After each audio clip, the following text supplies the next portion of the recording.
Welcome back to the Against All Odds, the Less Than 1% Chance podcast with your host, Maria Aponte, where we will hear stories of incredible people thriving against all odds. And my hope is that we can all see how life is always happening for us, even when we are the less than 1% chance. Hey, friend. Welcome to Against All Odds, the Less Than 1% Chance podcast with yours truly, Maria Aponte.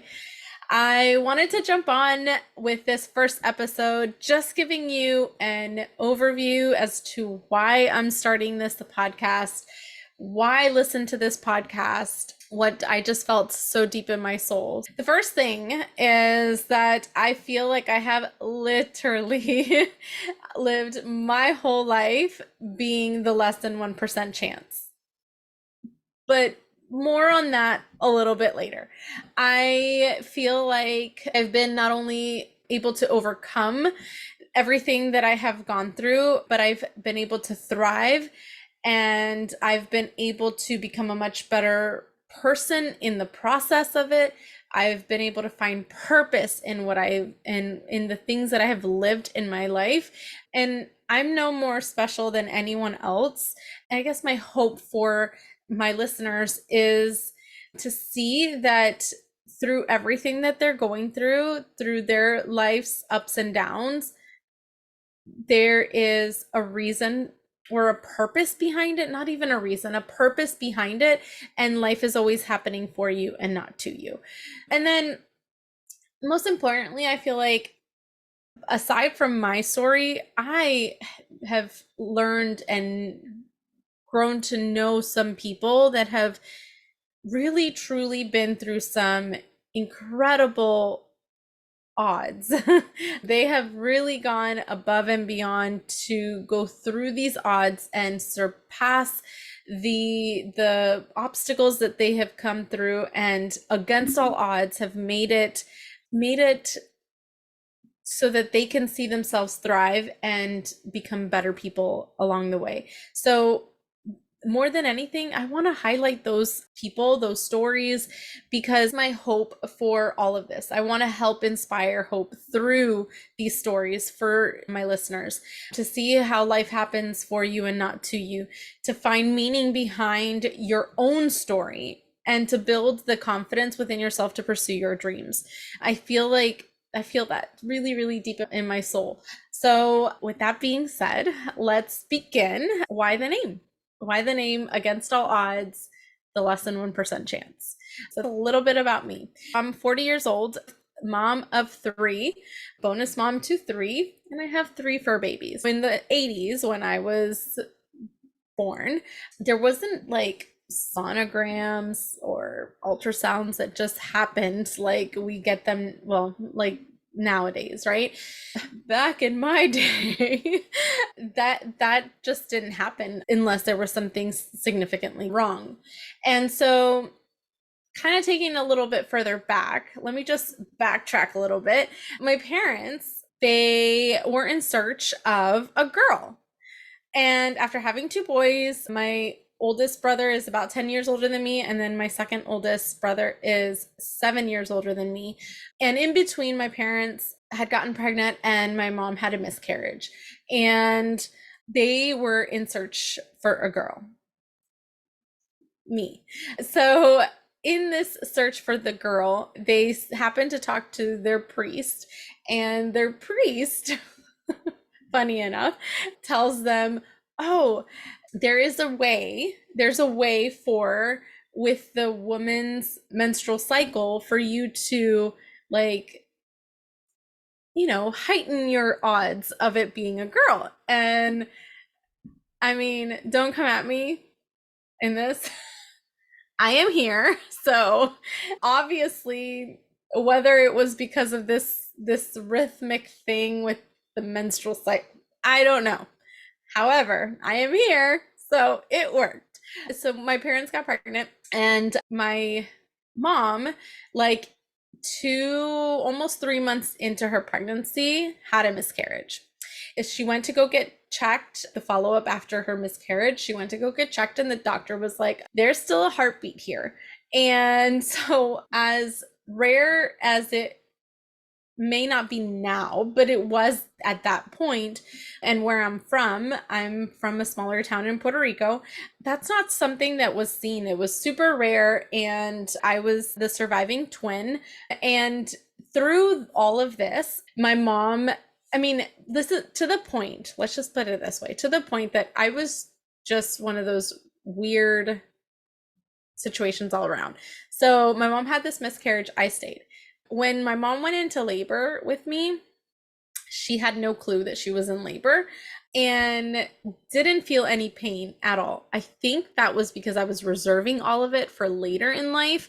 However, in that moment, she had no labor pains. And the moment that she was like, "Oh, doctor, I think I feel something," she's like, "Yeah, here's your baby girl." So it's just a rare occurrence. I've had 3 natural births and all of them hurt like crazy. So I could tell you that the fact that she had no pain at all whatsoever was obviously something odd. So against all odds, I am here against the odds of a miscarriage and I survived. Against the odds of, you know, having a labor without any pain, I am here. I was 2 months old and my brothers were absolutely obsessed with me. I mean, why not? But they were so obsessed with me that they had gotten chicken pox and gave it to me. And as an infant, again, we're talking the 80s, not now. That is like very dangerous. Fevers can spike so much and so many different variables that can cause really serious situations as a 2-month-old infant, and I'm still here. So just things like that have happened throughout my life. I mean, if you want a funny story, we were on vacation. I was probably like 8-ish, and we were on vacation in Puerto Rico. We were at a beach with family, and my cousin's boat, you know, was parked, I guess you could call it, was docked by the beach. And because we had gone to this little island and it was so cool and we were barbecuing and all the things, having so much fun. And I was running, having so much fun with my cousins, and boom, I hit a parked or docked boat. Like the boat didn't come out of nowhere. I just I've always been clumsy. It's just, you guys, seriously, I find it kind of funny. So anyways, these are all the odds that I have like experienced in my life. Not all. There's much more. And I'll probably over the course of this season of my podcast, I will talk more about different situations and get deeper into some different stories, and or maybe even with my guest, I will talk a little bit more about these stories, but just to kind of give you an idea of why against all odds, why the less than 1% chance. And it all started with my story. You know,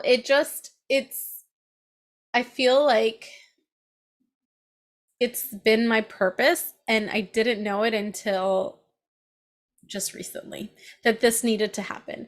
So, just to kind of go a little forward, I was 19 years old. I had cancer, cervical cancer, twice in my life at that point. Once when I was 18, and again when I was 19. When I was told that the second time around at 19 that I had cancer, and we did the surgery that needed to happen, and the doctor just sat me down and was like, "Maria, I truly think that it's going to be very close to impossible for you to have kids." And I was devastated. I wanted more than anything to be a mom. And I was at that moment engaged, and we decided to get married and start trying immediately. So crazy to think that now I have a 19-year-old daughter and I would not want her to go and try to have a baby right now. But in that moment, that was that was my focus. Like, I want to have kids. I don't want to wait and make it worse later. What if cancer happens again? Like, it was just all these things up in the air. And so we tried for 6 months and nothing happened. And my doctor put me on fertility medicine called Clomid, and we tried for 6 months and nothing happened. And the doctor doubled our dose.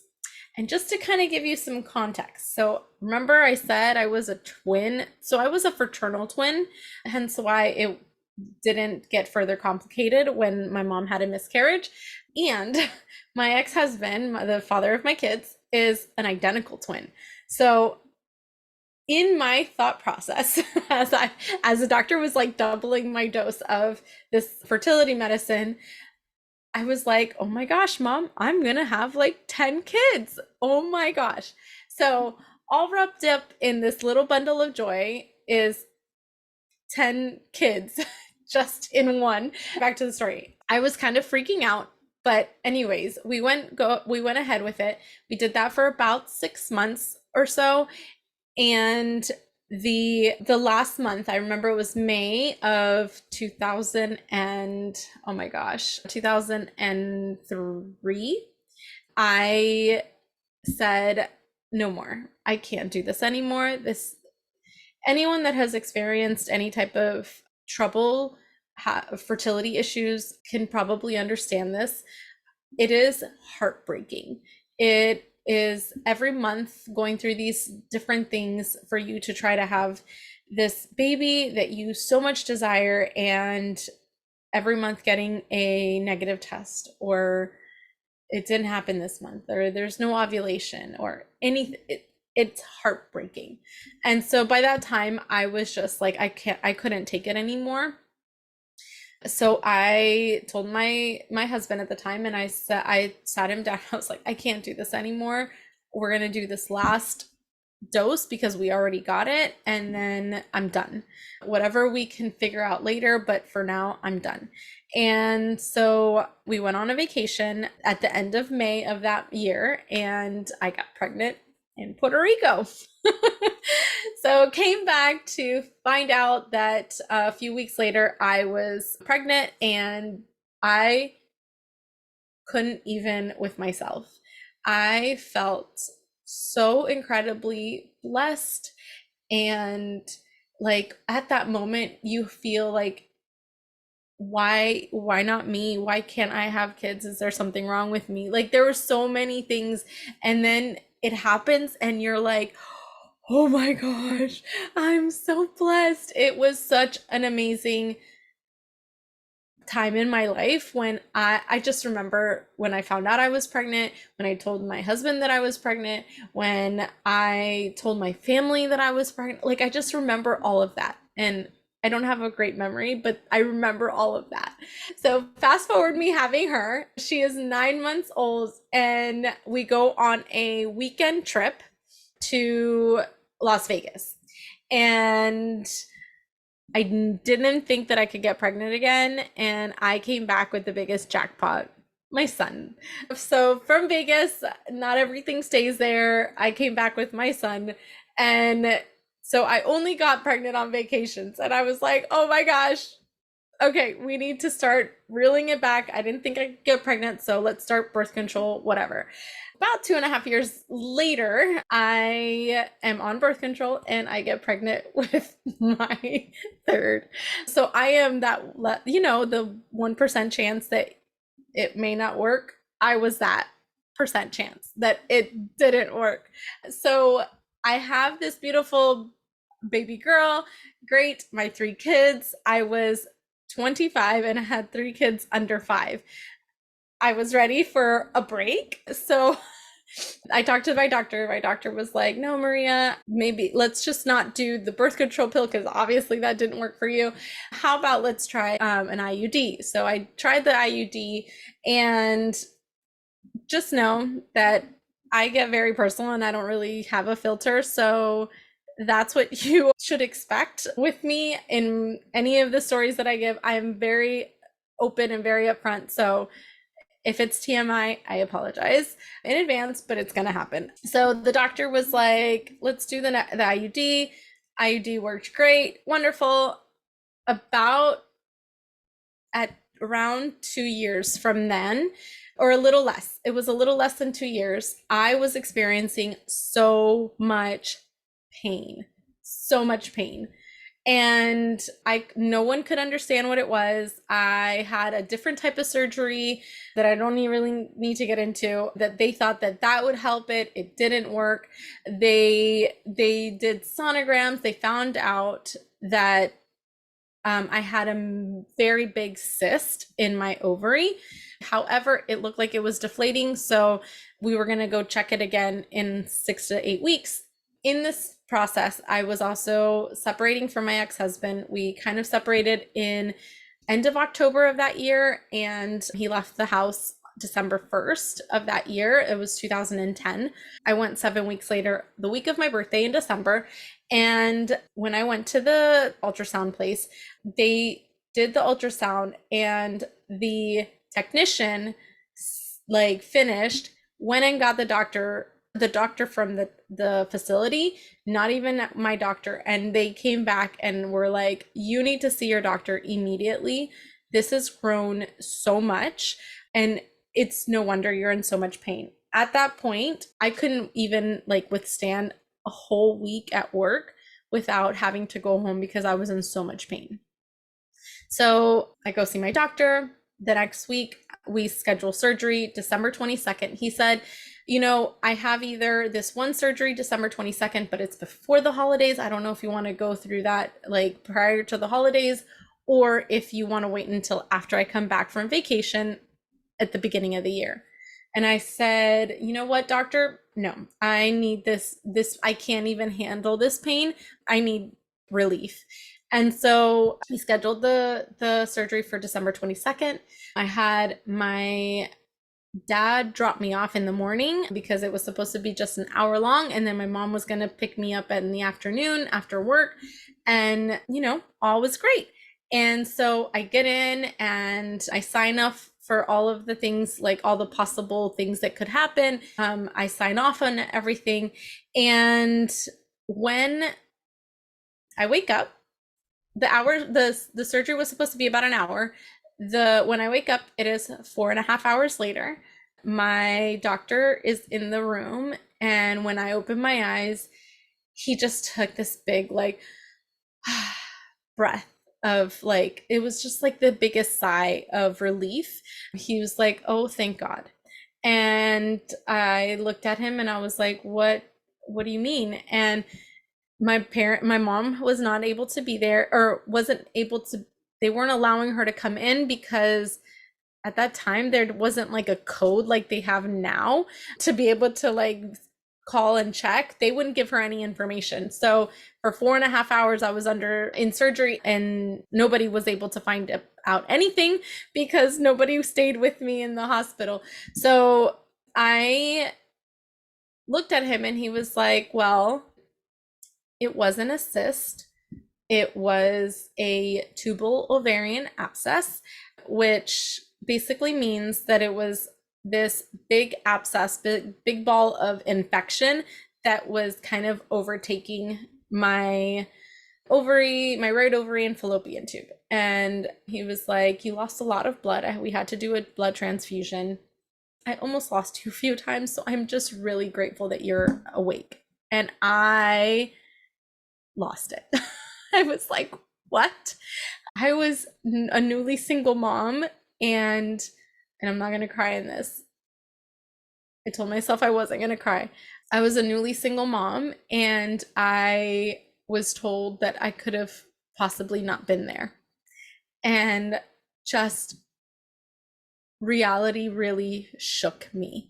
So it ended up being that why I had the abscess was because less than 1% chance of women that have an IUD have a chance of getting pelvic inflammatory disease, meaning it's just creating this infection in your system. And so that's what it did, and I almost died because of this. And I just could not even fathom the fact that I had 3 little kids that needed me now more than ever. and I could have possibly not been here. And I just remember in that time period, and so just again, kind of side note, my brother is a recovering addict, and he has been clean for a very long time now. So I am so incredibly grateful. However, in that time, he was really deep into like just the recovery process and devotionals and all of that just to keep him on track. And so he was going through this, I guess, book or something. All I know is he would always post or end any conversation with "love your life." And at that point, I adopted that, and that became my lifelong saying, "Love your life," because I almost didn't have a life to love. And I made it through, and I was there to breathe and to live another day, right? I gave myself no option but to love my life. And through that, I've passed that. I've had many, many situations where life tried to knock me down. And I have learned over the last few years that I am not the victim of what circumstances I went through. I am choosing to be the victor. I am choosing to more than anything else see that it all had its purpose, it all had its meaning. I have grown. I have truly been through so many things, and I am still here. And what a blessing. What a blessing. And so, with that, just kind of like a little glimpse into my story as to why I would choose against all odds the less than 1% chances, because I feel like I've lived that most of my life. And I'm choosing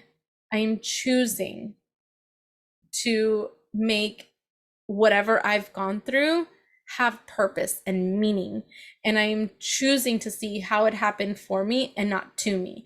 I am choosing because I know if I continue to choose that, I can inspire someone else to choose that meaning, finding that meaning, finding why the reasoning behind the things that they go through, finding the meaning behind it, because it all has its purpose.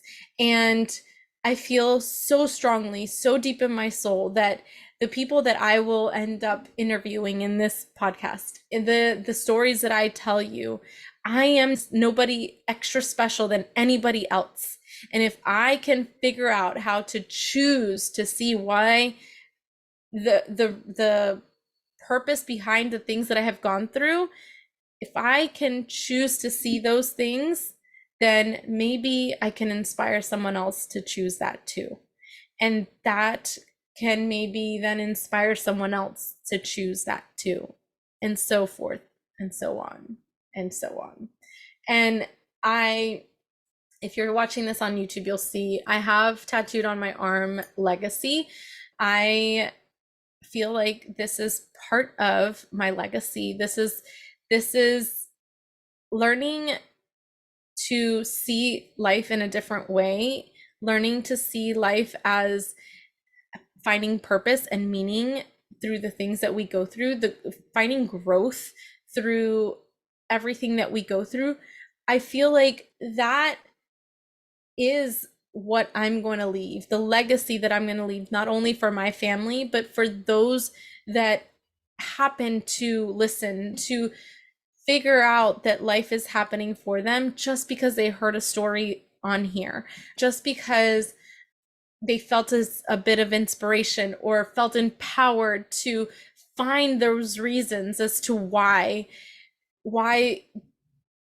they are going through the things that they're going through, finding those meanings and holding true to what your heart is saying and what you feel, what this person, hopefully, that I get to somehow inspire to make a change for the better.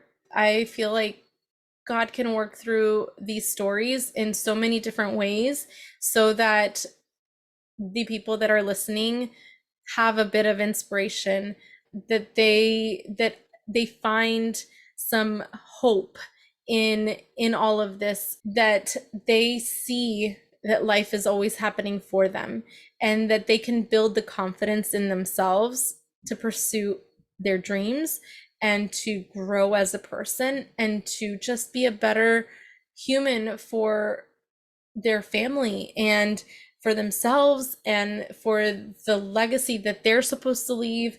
I truly feel like, against all odds, because we all have circumstances that have made us feel like we are in like the state of being crippled by pain or by any type of circumstance, and we have the choice to make it happen for us rather than to us. So that's kind of against all odds, the less than 1% chance with Maria. So this is episode 1, season 1, episode 1. I am so excited and pumped to just hear the stories that are coming. I'll get deeper into my story. I just wanted to kind of give you an idea of why this name and why a podcast. I feel like this is the way that maybe I could reach at a higher scale of people. And I'm just so excited, so pumped to be able to bring these amazing stories of just beating all the odds, going against all the odds, and thriving, and just finding purpose in your circumstances. So I hope that you enjoyed my story today. You'll hear much more, I promise, and you'll hear so many other people's as well. If you have a story that you feel would resonate with people that could maybe find some inspiration behind it, reach out, let me know. I'm just so in love with stories and the way that I could see or find the purpose behind it, sometimes even before the people see it. I am great at reframing those words that we sometimes say that don't really empowers your story. So I'm really great at reframing that. And so if you have a story that you feel would impact and help somebody else feel hope and inspire change for the better in them, please reach out. My social media will be on here. And yeah, this is episode 1. And I'm so excited. If anything, just do things scared, because I was so nervous to get this done, and I'm like so excited now that I did it. So I hope you all have an amazing day. Thank you so much for listening. Share it if you feel like this will inspire someone in your life. And like I like to end my post and everything, I hope you have an amazing day and love your life.